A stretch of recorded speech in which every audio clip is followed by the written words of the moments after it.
आँखों से एक्टिंग का मतलब ये नहीं होता कि भाई आँखों में आँखें डाल के एक्टिंग कर रहे हैं। एक ये भी बहुत ज़रूरी होता है, कभी-कभी किसी सीन में बहुत ज़रूरी होता है कि आप आई कॉन्टैक्ट बनाए रखे हुए हैं। आई कॉन्टैक्ट है, तो उससे जो इंटेंसिटी है सीन की वो बहुत अच्छी निकल के आती है। But that is not mean कि आप कंटिन्यूअसली सिर्फ़ आँखों में आँखें आपका ये जो है वो बन ही गया है एक तरह से स्टाइल कि आँखों में आँखें डाल के ही बात करनी है। ऐसा रियल लाइफ़ में अक्सर नहीं होता। रियल लाइफ में जब हम बातें करते हैं तो जैसे अभी देखो मैं इधर देख रहा हूँ, है ना? लेकिन मुझे मालूम है कि आप यहाँ हो या इस मेरे साइड में बैठे हुए हो, तो मैं तब भी बात कर रहा हूँ आप दैट मीन कि कहीं न कहीं मैंने अज़्यूम कर रखा है कि आप यहाँ हो और मेरा आई कॉन्टैक्ट की वजह से क्या होता है एक इनर फ़ोकस बहुत स्ट्रॉन्ग बनता है, यू नो कि सपोज़ अभी मैं आपको देख के बात कर रहा हूँ, आदमी तभी आँख में देख के बात करता है जब एम्फसाइज़ करता है किसी किसी लाइन में किसी चीज़ को एम्फसाइज़ करता है, तब आँखों में आँखें डाली जाती हैं, इसके अलावा नहीं। ये बहुत ही अजीब-सा लोगों ने फैला रखे है कि आँख में आँख डाल के बात करो, ऐसा कोई ज़रूरी नहीं, रियल लाइफ़ में कोई नहीं करता आँखों में आँखें डाल के, कंटीन्यूअसली बात नहीं करता। तो अगर जैसे फॉर एग्ज़ाम्पल मैं तुम्हारे से बोलूँ कि यार तू कल आया नहीं? आना चाहिए था यार, ऐसे थोड़ा ना तू गायब हो जाता है। पैसे चाहिए भाई, मेरे पैसे हैं तेरे पे, तूने अब तक नहीं दिए पैसे।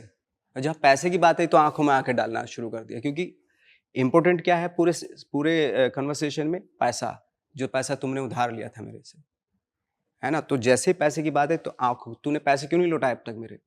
लौटाने चाहिए ना, मेरी बहुत प्रॉब्लम है यार। मेरी माँ बोल रही थी कि मुझे पैसा अभी पैसा चाहिए, मैं कहाँ से क्या बोलूँ उसको कि तूने अब तक नहीं दिए?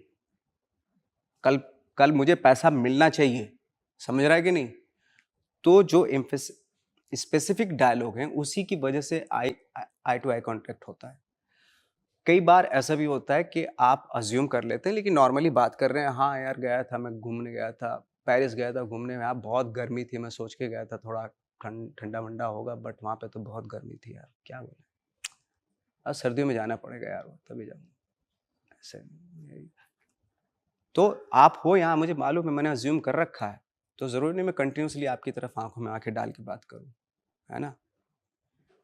बट उसकी वजह से क्या होता है कि आपका इनर फोकस बहुत मजबूत हो जाता है अगर आप अज्यूम कर रहे होते हैं, मुझे मालूम है कि तुम यहाँ बैठे हो, ठीक है? तो मेरा इनर फोकस स्ट्रांग है, तो मैं अब कहीं भी बात करूँगा ना, इधर भी देख के बात करूँगा तो, लेकिन ऑडियंस को ये मालूम है कि इसी से बात कर रहा है ये। जैसे रियल लाइफ में होता है, जैसे आम लाइफ में होता है वैसे ही है, ना कोई खास वो नहीं है। बट स्पेसिफिक इंटेंसिटी के लिए आई आई कॉन्टेक्ट किया जाता है, दैट्स इट।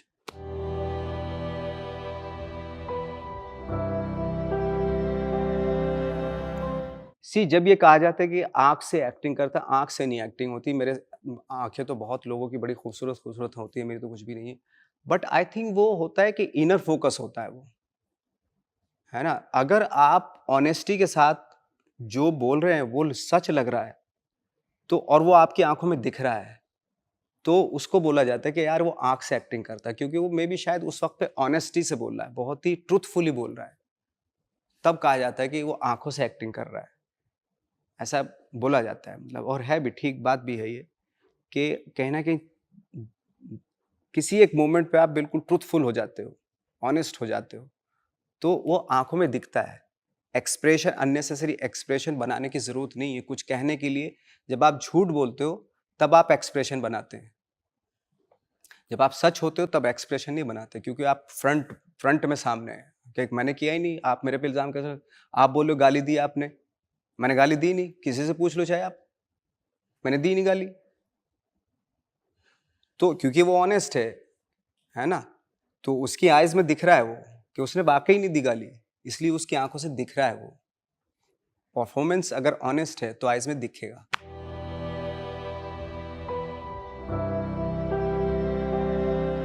मैं बहुत सारे एक्टर हैं जिनको एडमायर करता हूँ, स्पेशली जैसे नसीर साहब मैंने बताया, मैं उनको बहुत एडमायर करता हूँ। दिलीप साहब हैं, उनको एडमायर करता हूँ। अ, उनके बहुत सारे सीन्स हमेशा याद रहते हैं, जब मैं उनकी परफॉर्मेंस देखता हूँ। तो जैसे दिलीप साहब को बोला जाता था कि ट्रेजेडी किंग हैं, लेकिन ट्रेजेडी में भी उन्होंने कभी रोए नहीं वो, इसलिए ट्रेजेडी उनकी ट्रेजेडी बड़ी लगती थी, यू नो।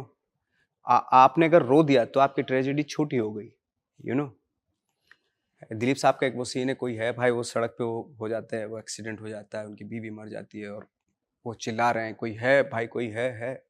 उनकी आइज़ में आँसू नहीं थे। जैसे मैंने पहले भी मेंशन किया था कि भरत मुनि मुनि के नाट्य शास्त्र में ये कहा गया है कि एक्टर का काम होता है रस की उत्पत्ति करना, क्रिएट एन इमोशन। उसका स्वाद करना नहीं होता, स्वाद करना होता है ऑडियंस का काम। आप इमोशन को क्रिएट करो बस। मज़े लेने दो ऑडियंस को। पता चला अब ट्रेजेडी पे आप ही रो रहे हो, थोड़ा-सा दुःख आया, सैड आया, आप ही रोने लगे। जब एक्टर के आँसू आते हैं ना, तो ड्रामा वहीं खत्म हो जाता है। एक्टर के आँसू आने से पहले तक ऑडियंस रो दे, वो है मज़ा ट्रेजेडी का। तो जैसे अक्सर देखा होगा टीवी सीरियल में, सारे के सारे पूरी फैमिली खड़ी है और आँसू से रो रही हैं वो, लेकिन ऑडियंस ऐसे देख रही है। कोई असर ही नहीं हो रहा उन पे। क्या फ़ायदा है ऐसे ट्रेजेडी का या ऐसे सैड सीन का? कुछ फ़ायदा नहीं है।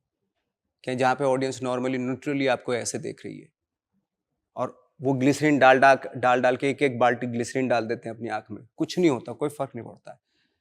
सैड सिचुएशन या सैड सीन वो या ट्रेजेडी वो होती है कि आपकी या